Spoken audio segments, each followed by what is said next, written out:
Tell you, these guys really know how to get your heart pumping.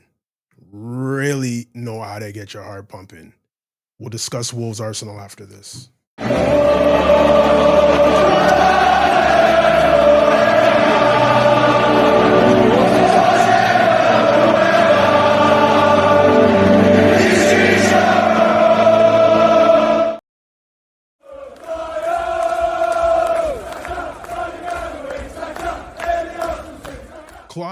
Welcome to episode 58 of the Clockenders podcast. I'm your host, Reginald Dino. Guys, it's been a while. It's been a while. So many games I wanted to talk to you about, but we had issues with the software.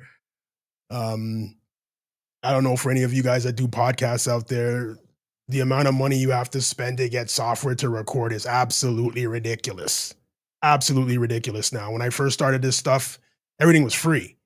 Now you gotta like the prices people want and the raising of the prices and all of this stuff. It was getting out of hand. So I had to find a different solution. And I think you guys will enjoy the podcast now. But that's where I've been. I've missed Champions League. I missed North London derbies, hat tricks from Eza. I mean, I haven't been able to rip Manchester United fans, Liverpool fans, City fan. Well, is there such a thing as a Manchester City fan? We're still debating that. Whatever fans you want to throw in here, Chelsea fans, especially the Chelsea 1-0 when out of control Caicedo can't stay on the field. Cole Palmer scored today. Let's sit here for a week talking about how great this player is. If it was Jamie Carragher, he would be the player that failed at Manchester City, right? Right? If you're paying attention to the news, you know what I'm talking about. But guys, that's for a different show. That's for Football Weekly. Tonight we're talking about the mighty Arsenal. I went into this game today against Wolves. I'm thinking, okay, please start Gyökeres. We're talking about hat tricks for Gyökeres. Start Eze. I'm talking 1 goal here, 2 goals. Saka gets a goal. I was thinking it's 5-6, easily 5-6. But as true Arsenal fashion, we come out pedestrian in the first half. 10 minutes to go in the first half, I'm sitting here saying, okay, I know what's happening. They're gonna go into the halftime, they're gonna go into the dressing room, Arteta's gonna rip them a new one, and they're gonna come out firing, and we're gonna sit here and say, where was that 45 minutes ago? And it didn't happen in the second half. And you're gonna sit here and you're gonna say, well, what happened? And guys, we have to look at it deeper. Okay. I have people on my phone messaging me saying, Manchester United was able to beat them 4-1 at Wolves' home. You guys can't even score a goal against them. Well, listen. As bad as Wolves are, 2 points from the whole season. They only have 2 points the whole season, 2 draws, no wins. I heard the commentators say no wins in 6 months. Crazy that people still travel to watch the team, but that's fandom. Wolves went into the game against Manchester United saying, yo, you know what? These guys stink. We can get something out of this. I watched the game, the Wolves Manchester United game. It was a Monday night, I believe. The amount of 2-on-1s, 3-on-2s, 3-on-1s, breakaways even that Manchester United had was ridiculous. And that's why I went into this game. If they play like that against us, it's going to be 7 or 8. And the manager knows that. And that's why Wolves set up the way they set up. At one point I counted, there was 8 guys in the box, in their box defending. 8. There was never 8 against Manchester United because the Wolves coach knows that they're Manchester United shit and they can get something out of the game if they play football with them. They ended up not doing that, but you can't come to the Emirates and play that way. Like I said, it's going to be 8-9. It's going to be really embarrassing. And you're going to try to come into the Emirates and try not to get embarrassed. That's the whole premise of the trip. Do not get embarrassed. And they just defended with their lives. I think at the end of the game, 3 own goals. Was it 3 own goals? Or they scored 3 goals. Sorry, they scored 3 goals. 2 own goals and the goal they scored against us inside the 90th. Crazy game. But for all you Manchester United fans out there, don't come at me with we beat them 4-1. You beat them 4-1 because they thought you were shit and they could get something out of it by playing football with you. So please keep it to yourself. Jokeresh. I mean, I still think he's going to become one of the best strikers we've seen at Arsenal. If not this year, going forward, I promise you he'll get better. Just like all you guys were screaming, Noni Madueke sucks. You guys were signing petitions to get this guy off the team and fire Mikel Arteta. It's a fireable offense to sign Noni Madueke. Probably scored the goal of the season on Wednesday in Champions League. This guy, Mikel Merino, you can go back in previous shows of mine. I told you, Mikel Merino's a baller, and he's going to become a baller here. Oh, Mikel Merino, why are we playing and we paid this much money for this guy? Why are you playing a strike?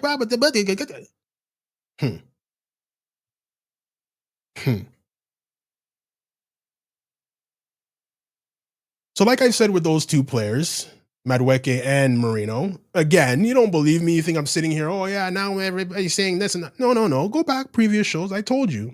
Merino's a baller and Adi Madueke. What the question I asked is why all the hate towards Madueke? What did he do? What did he do? Like, why don't you like Nani Madueke? That's the question I asked, and I never got an answer from anybody. So he's fast. He's 23 years old. He's fast. He's pacey. He's tricky. He likes to run at people. Why is this a bad thing if we get him anyways? Whatever. But like I said, those two players are going to become ballers on our team. I still believe Jokeresh is going to get his opportunity. Again, no service. It's tough to get no service. It's tough to get service when there's no space behind the defense. And which is the reason why a player like Martinelli today didn't look very good at all. When there was space behind the defense, he was able to shift a guy and beat him and get that space and become dangerous. But if there's no space from the beginning, we can't play the ball over the top to him. And then it just stands there. Can't play the ball over the top to Saka on the other side either. But I believe Saka's a better one-on-one player than Martinelli. So this is why he's able to get through and beat guys and whatever. And I also think Ben White behind him overlapping, or even Urian Timber overlapping, creates that opportunity for Saka to be one-on-one. Where the left back, which I believe is Calafiori, and where was he today, by the way? Is he injured as well now? He doesn't make that overlapping run. He more inverts onto the inside and becomes more of a attacking midfielder. So I don't know. I don't know. When you're playing a low block, now that you're looking at it and figuring out how these guys are going to play, and if you knew they were going to play a low block, and that's the wrong lineup to put out there. If Trossard was fit enough to be on the bench, he should have been fit enough to play 60 minutes. And you start Trossard. He's not going to try to beat you for pace. He's going to get the ball and try to skill you. I think that we would have had a better opportunity doing that with him. I'm not saying it's a bad lineup from Mikel Arteta. Any lineup you put out at home against Wolves should become successful, but it's also the way the other team's playing as well. Okay, there was no space out there for anything, and you're looking at the game, and it's just back and forth. Yeah, because again, like I mentioned, 8-9 guys in the box. What are you going to do? Can't serve it in. You're not going to be able to dribble through. Like, what do? You have to wait for them to come out to create spaces in behind those guys. And it's a waiting game. It's a waiting game. And if that first goal didn't go in, we wouldn't have scored today. I promise you, we wouldn't have scored today. That first goal went in, and then they had to come out of their shell to try to get something from the game, which they did, by the way. But then in that period, you saw the space behind. Right? You saw Jokeresh being able one-on-one with the defender, being able to turn him and play it here in Moreno and through to Trossard, through to whoever. Now there's space behind there, and that's when we started to attack them. But if that ball didn't go in off the goalie, they would have had 11. They would have had 10 guys in the box. They would have taken that draw any day of the week, any time of the day, 2 times, 8 times on Sunday. they would have taken that draw. So all it needed was, I was sitting here saying, all it needs is one goal. We score one goal and it's going to be 4 or 5. But that didn't happen either. So all you guys that are down on Jokerej, who is this guy? Why do we get him? This, that, and the third. Relax. I know you're tired of hearing this. When Dennis Bergkamp came to the team, he didn't hit the ground running. We were there. Who is this guy? Why did we buy him? He stinks. Legend. Thierry Henry the same. Came here. Legend. I'm not saying Jokerej is going to be a legend, but I'm giving somebody a chance to grow into a new league. Sure, he scored almost 100 goals in 2 seasons in his past league, but it's the Portuguese league. It's the Portuguese league. A lot of strikers that come to the EPL aren't doing very well.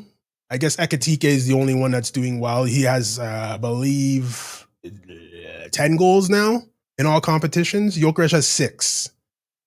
Isak has 0, and he's coming from a team in the EPL. Relax, people, relax.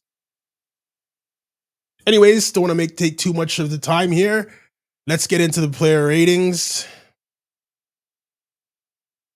I mean, it's I don't know. There's a lot of there's a lot of garbage out there today for Arsenal. No, I'm sorry, I shouldn't say that. Not a lot of garbage. I'm sorry, I shouldn't say that. It's just the way that they set up. That's the don't get embarrassed formation. That's the we're a garbage team formation. That's that's what that formation was. So I can't really fault the players and things like that. It's difficult when people are, it's like in indoor soccer. I don't know if any of you play indoor soccer. It's just like if they have 5 guys back in that space, and it's just, you're not going to be able to get through. When they came out, they only attacked with 1 or 2, so everyone's still back there. Even if we could hit them on the counter, they still have 7 guys back there. So I don't know, man. I don't know how you break down a low block. You have to shoot from far, I guess. Because they're not going to come out. They're not going to come out of that penalty area. They're not coming out of there. So how do you score?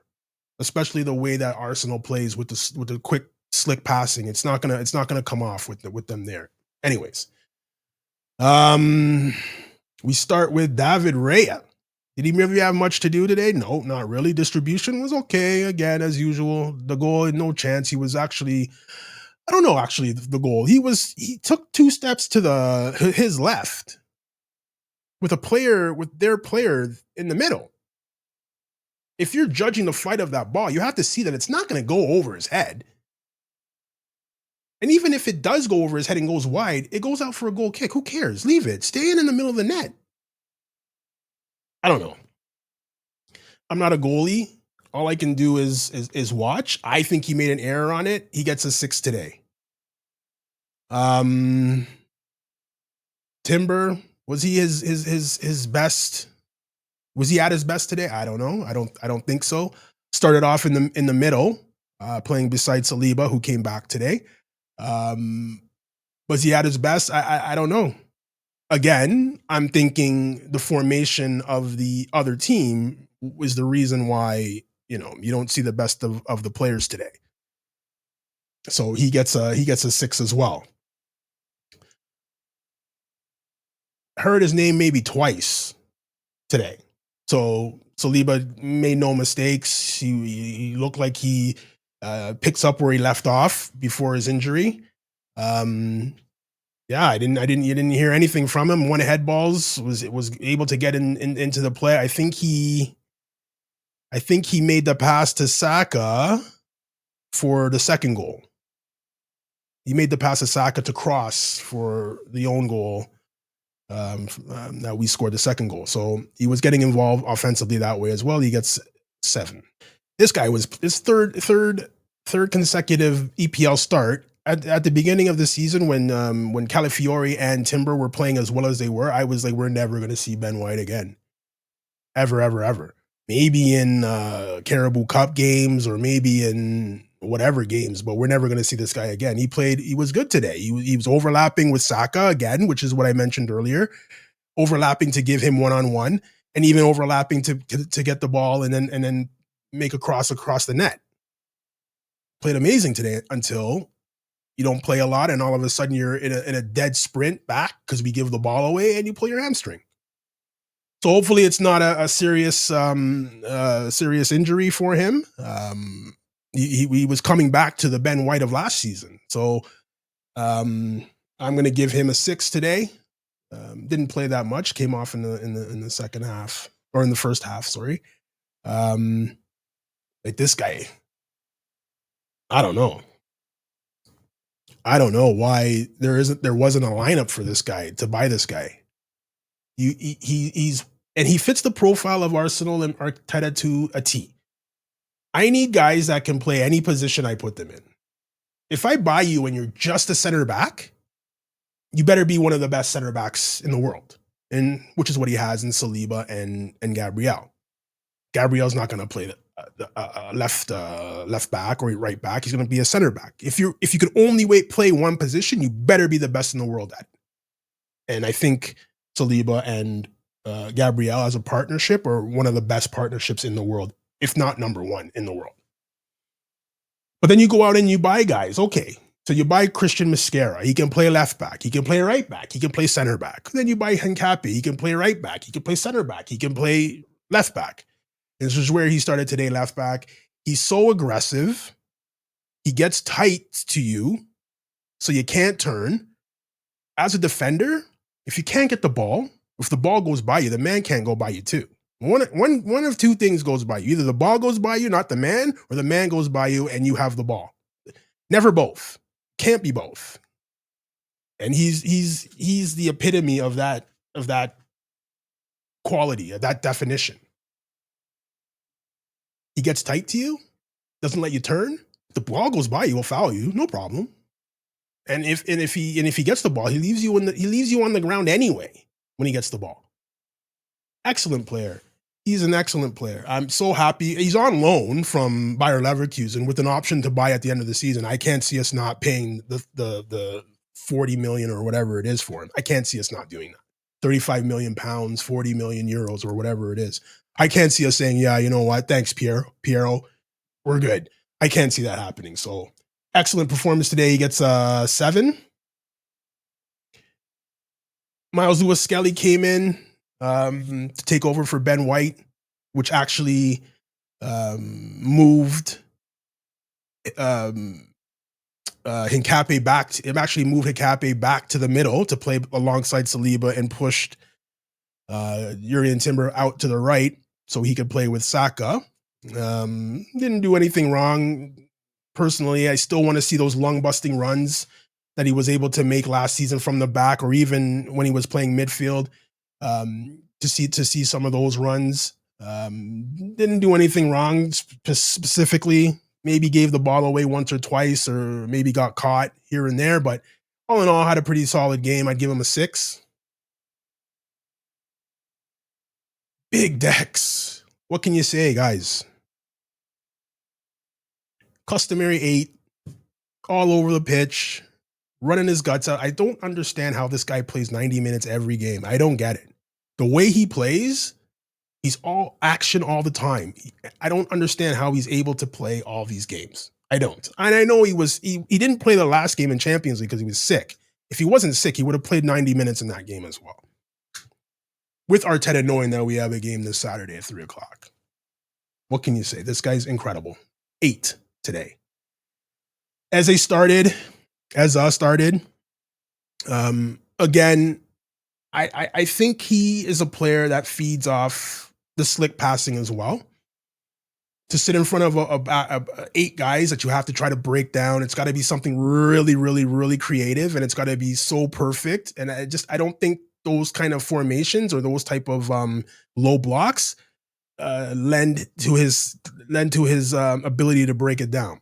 So coming from Crystal Palace, I think more teams with the mentality coming from Crystal Palace, I believe more teams when they're playing Crystal Palace think that they can get something from the game. So they're not sitting as deep. And that's when he was allowed to float around and be the rover and be wherever he wants to be on the field. But now you're coming to a team like Arsenal, who's at the top and who's scoring goals for fun. And like I said in the beginning, you don't want to get embarrassed. You put everybody back. And I don't think he's able to break that down. I don't think many players are able to break that down. Long distance goals are the only ways to really break that down. If you don't get any of those, you're not going to get tap-ins either, because the defense are going to be all over the place. They're going to be there. You turn here, there's two defenders. You turn here, there's two defenders. You look up, there's two defenders. You look behind you, there's two defenders and a goalie. So where are you going to put this ball? Not making excuses for them. They're professional players. They should find a way to break it down. But as a person sitting down watching, it's difficult. You have to understand it's difficult. You have to understand it's difficult. I'll be the first guy to call out Arsenal when they play bad and they play like garbage. Again, go back to another shows. There's enough shows where I rip these guys. But today's not one of those days. I'm sorry. The worst team in the league comes to the home of the champions. Like I said, scoring for fun. No. That's the way they have to play, and that's the way they did play. They almost got joy out of it. So I mean, I can't really fault any of the players. I don't think any of the players played bad. But again, it kind of, the narrative is going to be, oh, well, the last place team only won 2-1 and they scored 2 own goals. You guys are garbage. Still top. This guy gets a 6 today. Mikel Merino came in as a sub for Zubamende, I believe. You got to win balls in the air. He brought him in. I thought he was going to come in for Gyökeres for sure. I thought he was coming in for Gyökeres, but Mikel Arteta, I like that he kept him on. He's got to get some goals. Once he gets 1 or 2, guys, I'm telling you, man, once he gets 1 or 2 and gets that confidence, he's going to bang a lot of goals. I still say he's going to score 20 goals this season. He has 6 right now. I still say he's going to score 20. All competitions, Champions League, EPL, and whatever cups there. I believe they're in both cups still too. So I believe he's going to score 20 goals, Gyökeres, for sure. But Merino came in. He was robust in the midfield again. Looked like he was kind of struggling when they started to press. When we have the ball and we're able to pass it back and forth, yeah, it's great. No pressure. It's fine. You can keep it. But when they start to press, it kind of looked panicky to me. So at some points. So he gets a 6 just because Merino's my guy. Martin Zubamende, I mean, I don't know.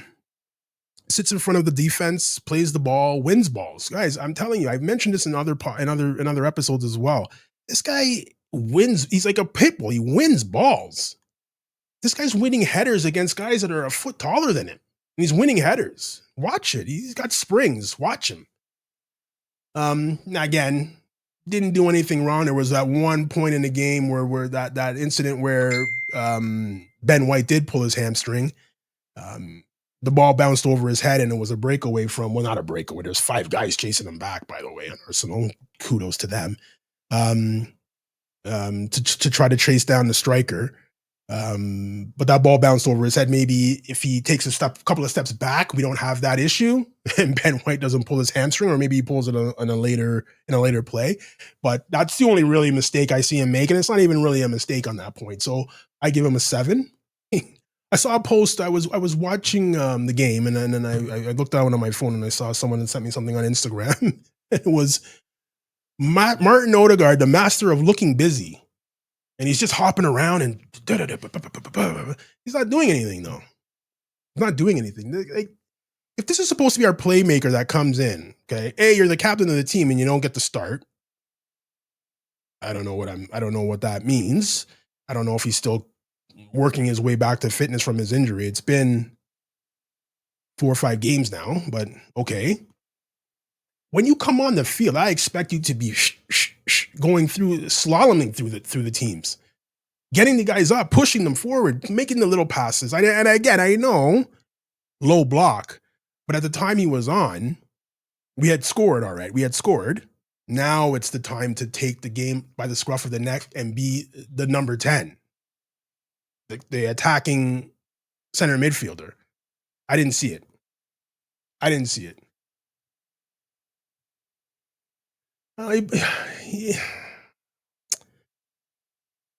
quite the dilemma with this guy. I don't know, man. Quite the dilemma. He was fantastic the first 2 seasons. Fantastic. He got injured, and then I don't know what the hell happened to this guy. I don't know what happened to him. 6. Begrudgingly a 6.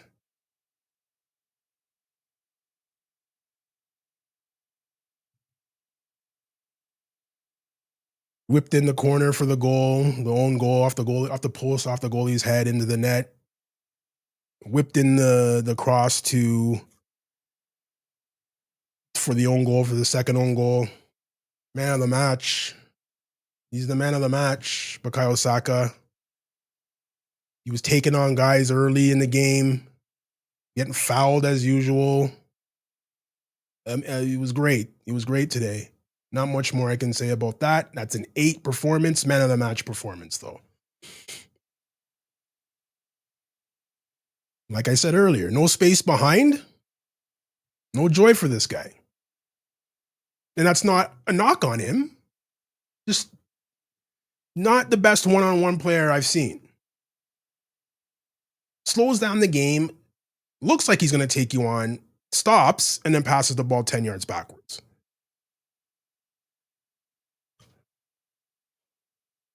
You see him, he's better against Manchester City. He's better against United. He's better against Liverpool. He's better against Chelsea because those guys aren't going to sit back. There's going to be space. If you play it over the top, I can run onto it. I just think if you're playing games against teams that are going to employ this tactic, I don't think Martinelli is a player that can play in the 11. If you get up 3 or 4, then you can bring him on. But if you're hoping that he can use his attributes and skill set to score you goals against a team playing like that, you're wasting time. You're wasting time. He gets a 6 today, not based on anything he did. He didn't really do anything wrong. He just the way that the other team was set up, it doesn't suit his style of play, unfortunately. And well, yeah, maybe not him. Finally, there's still a couple of guys here to go. This guy came back. Gabriel Jesus looked like he scored the winner. Jokeres is probably sitting on the bench like, oh my God, I just played 75 minutes and I couldn't score. This guy comes on for 2 minutes and he's already put a ball in the net. He looked lively the last game he came in against Club Brugge during the week in the Champions League. He looked fantastic. Different type of striker, though. He's more of a tricky Brazilian flair.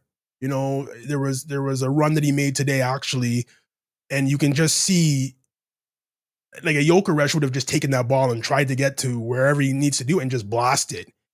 And Gabriel Jesus was able to get where he wanted to, fake the shot, which sent the defender, and then took a weak shot with his left foot. But that's the type of little moves that those are the little moves that Gabriel Jesus can make that I don't think Jokeres has in his locker, which is not, I'm not saying it's a bad thing, guys. I'm not saying it's a bad thing. They're 2 different types of strikers. Havertz doesn't have what Jokeres has either.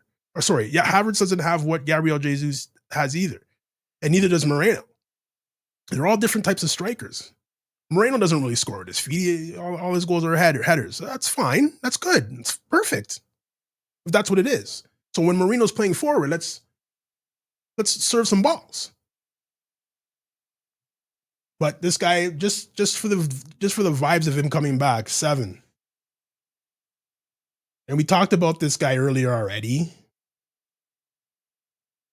I'm telling you guys, he's gonna score 20. You're looking at me like, do I have the 20 goals? This guy doesn't look like he can't even control a ball. Don't worry about it, guys. Do not worry about it. I saw flashes in the second half when the other team had to come out and play. That, yeah, okay. Like when we're playing, if he's one-on-one with anybody and we're playing a team that thinks they can beat it, yeah, he'll get opportunities. And he was just coming into it and they took him off. I understand he's been on the field for 75 minutes and didn't do it. I get it. And then when he starts playing, we took him off. Well, I get it. But again, he's a bully and likes to run at you, likes to run into the channels. If there's no channels to run into, he's not going to be effective, guys. Not going to be effective. He gets a 6 today. Would have liked to have seen this guy today. I don't know who you take him off for or put him on for. Trossard has to play if he's healthy. He's got to come on. And I don't think you could have taken Saka off. So too bad, but I don't know. This guy, did he get anything wrong today? Oh, shoot. I don't think so. I don't think he got anything wrong today, really. And like I said earlier, Wolves, the worst team in the league at home, coming off what you did midweek, I should be able to pick my team like this, and we still should be winning 3-0.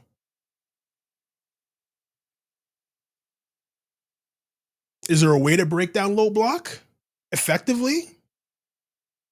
I think I have a pretty good football brain. I don't know. How do you break down a low block? How do you get them to come out if they're disciplined enough to stay back? Someone on their team has to make a mistake, or you got to score a banger from outside.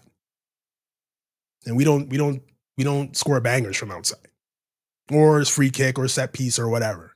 They were dealing with the set pieces nicely.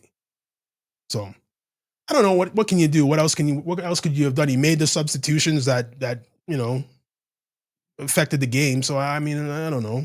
I give him a 7. Didn't do anything wrong. Believe me, guys, I'll scream at him if he does something stupid. I'll scream at him. You know this, I will. So those are the player ratings for this weekend. Wolves against Arsenal. They win 2-1. They're still 5 points ahead on the top of the table. I think Liverpool won today. Who cares? Chelsea won today. Big deal. Who else played today? I don't even know. Did United play? I think they play tomorrow.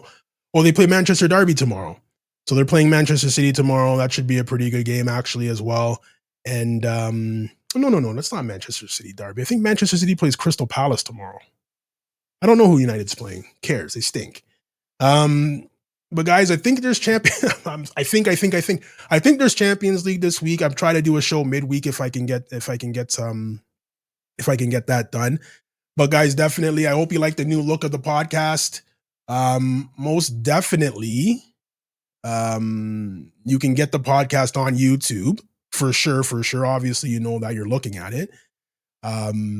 I'm still debating whether I'm going to put it up on Spotify. I haven't got the numbers back yet. Apparently, you can do analytics on Spotify to see how many people are listening on Spotify. So I'm going to do the analytics to find out if people are actually listening on Spotify and Amazon Music and Apple Podcasts and all that stuff to see if it's worth doing it there. So this show will be strictly on YouTube today. I'll do the analysis and then I'll decide during a week whether it's going to be on Spotify and those other popular podcast platforms. So guys, it's another win. And I said it during the game personally when I was sitting here watching it. Though these are the type of games that you look at and you say, it could happen. I'm not going to say what it could be that could happen, but it could happen. 2 own goals and you win the game and keep the pressure on the guys below you to chase you at Christmas. It could happen. It could happen. Guys, thanks for watching. Catch you next week. Come on, you Gunners.